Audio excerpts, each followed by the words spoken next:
Hey everybody, this is David Phreak Turley bringing you an audio commentary for WCReplays.com. And this is going to be a game. I play my elf versus a human player, an Australian by the tag of Boat. Now when I was actually active, this guy was an undead player. But we played... yeah, okay. Wow, sorry. Anyway, he played undead when I was active. And we played some practice games just a little while ago. This is probably an hour after we've actually finished this game. And so this is just sort of elf versus human on Tyrannus stand, and sort of how I react and play it, and my thought process on the game. Let's go ahead and get this to 30 seconds at 1x speed on my point of view. You can see I'm triple V Phreak, got this cool tag going on. 30 seconds, 1x speed, my point of view. I am paused there right now, and I'll talk a little bit till you get there. Now, a couple things I want to mention. The first thing I'm trying to do is sort of get a base build going. Now, one thing I'm trying to do is right away I'm preparing for a tower rush because, like I said, we played a bunch of practice games, and the first game I stopped his expansion on Echo Isles, and he towered me. And it was a close game. I held it off really, just barely. Really, all the games we played were really close games. And I didn't really ask permission to do this audio, but I mean, whatever. I don't much care, to be quite honest. But anyway, it should be enough time to get you set up. So I'll talk about the base builds and stuff as we get going. 30 seconds, 1x speed, unpause in 3, 2, 1, go. 31, 32. Okay, so the base build, the reason for this is I have an avenue where I can run to the back of my tree of life. Both archers and demon hunter can do this. They have the same collision as far as structures go, so if an archer can go through it, a demon hunter can. And that means you need a space between your moonwell and an altar, space between a moonwell and a tree of life. Also, you can jam it up against basically anything and stuff can get through. So here's his scout peasant. It's a militia. He's going to build a farm down at the south of my base. It's not really very important for me. I mean, the scouting's annoying, but I get rid of it eventually. So, you know, he knows what I'm doing. He gets hero sight and stuff. You see us talk about it. But basically, I'm setting up my base build. Now, the altar is forward and down of my tree of life. And that's going to let me get my demon hunter down towards the Ancient of War and the creep camp very early on.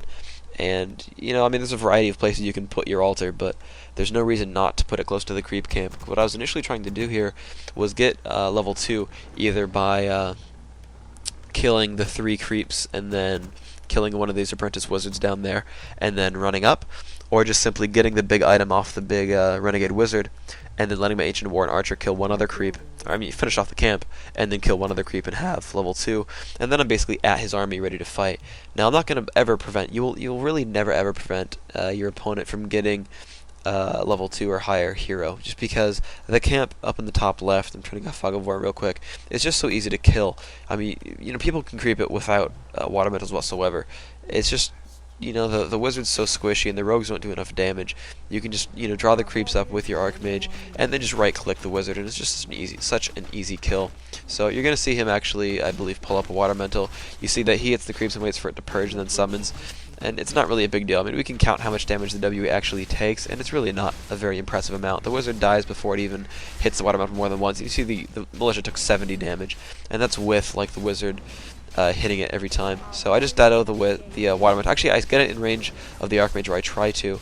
I don't believe I did. His mana's a little bit too high, so I kind of screwed up there. But you can see that I was trying to creep out, and I made the mistake of actually having my Ancient War kill the creep. I don't know if you guys were watching that specifically. I was watching the human player, but my Ancient of War killed the level 5 wizard, and so I'm stuck here not getting level 2, and I figure not only do I not have level 2, but I have a really terrible item for harassment. I mean, it'll make my moonwells more efficient, but, you know, he's not going to be, the demon hunter, I mean, is not going to be a very effective harassment tool. His damage output is just going to be really bad. So I just go and, I try to scout and figure out what he's going for, and I see that he's running towards the top of the map, which means he might be going for the expansion, or he might just be doing that orange. I don't really know. I assume he was level 2. I didn't really check, but yeah, he's level 2. What I do right there, though, is I just keep track of my experience, and with that water metal detonate up at the top there and everything, I realize that I have quite a bit of experience, and I just need one more creep to get the level 2. So just do that real quick. I just right-click the one, and then I shift-click actually back to my base, and I actually shift-click onto the footman to deal with him. So you see my demon hunter, though he has terrible items, is going for the right-click of death on the footman, and I'm actually going to just let him chase down and get it. Now, one of the problems I had with this game is a lot of it is because I screwed up my creep pattern. Oftentimes you can go for level 3 Demon Hunter. Actually, typically if you're going for a level 3, you go Warden. But like I said, I was really insecure about a Tower Rush. I've never been a good Tower Rush defeater, so I go Demon Hunter because he's a much safer choice in general.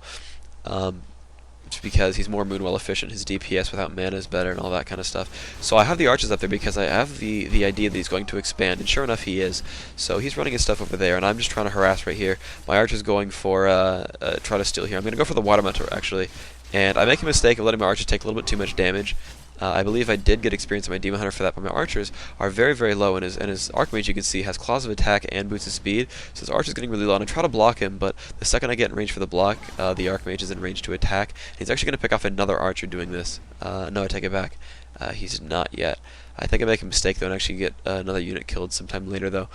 So, anyway, I get all the way down and realize that my Demon Hunter is really useless without boots. I can't chase anything down. Footmen are just too durable. Peasants are going to be pretty much protected. The Archmage is the really only target that I can go for. And if he has boots, I'm never going to hit him. So I have boots just so I am able to chase him away if I need to. So I'm up here, and I see he's trying to get this expansion up in the Arcane Tower, and I make a mistake of charging in here with the archers, even though I see his Archmage and Footman coming in, so they're going to get knocked down really quickly, and you see I try to proactively pull my units down. He was the host, so I have a bit of delay. I mean, that's not the reason I lost these units. I simply just made a mistake, but you know, I try to proactively pull those units down now. Even though it's 1.22, I still can't knock this Arcane Tower down. So I do try to focus the Archmage a bit. I mana burn and I hit him a few times in this little attack move dance. But I just don't really do enough damage to do anything to him, especially because he's level 3 and he also has Footman. And there's a mistake with that Archer. I pull him down the wrong way, or her rather, and so that's going to die as well. I'm just kind of making a lot of mistakes here. With my movements, you can just see he's going to chase that down. And even though I have my shop up and I'm tier 2, I don't even think about getting a staff, and actually managed to block my archer for a second. I probably prevented her from hitting the Moonwell. But again, I just mana burn, try to keep the Archmage low. I'm fortunate that I'm mana burning him enough to not ever get him a new Water Elemental, but it's not really going to matter. You see that he has a very good timing push here. He knows when tier 2 for Night Elf is, and he's in here going for this Ancient Lore. And I cancel it right away, not trying to waste time. But I picked up the staff, and I try to block his Archmage, but I kind of screw that one up. I put it back on the tree, then I staff it, and staff on a wisp on trees. Apparently there's a bug, and it doesn't go anywhere, so that was unfortunate. So here we go. I just see his army, and I'm just going to use Breath of Fire as much as I can, and that was just a really bad mistake there. The staff's on cooldown for not even saving a unit. I'm going to pass the armor ring over a bit late, but I pass it over just to try to keep the panda alive a little bit longer. I switched the focus onto the Archmage because I realize Footmen aren't going to die anytime soon. This Archer's in kind of a bad spot. Luckily he runs past it, so I get to run her the other way, but he really just ignores it, so I'm just going for Footmen right now. They should be really easy kills, so I'm just letting my shop do some damage here, and I'm going to cancel this lore in a second. Actually, I wasn't really paying very close attention. I cancel it late, but I get it before the Archmage kills it, so at least I saved a little bit of lumber. But the thing is, the reason I was talking about canceling the first one really early on is the more damage your structure takes, the less money you get from it. This was patched a long, long time ago, maybe like 1.16, where a damage structure gives you less income when you cancel it. Basically, my theory on how it works is the percentage hit points it has versus the percentage hit points it should have had. So, like, if it has 1 HP and it's 90% done, you're going to get almost nothing back. Whereas if it has, 20 HP and it just got started, you'll get pretty much the full 3/4 out of it. I think it's somewhere between 3/4 and 4/5, 70-80%, something like that. So, you don't get a very scathing return on investment if you cancel it without it taking too much damage. Luckily for me, I somehow have a lot of lumber. I'm not really quite sure why, because I had to cancel that lore, I believe, 3 times, but I'm still able to get a shredder and then get this lore as well.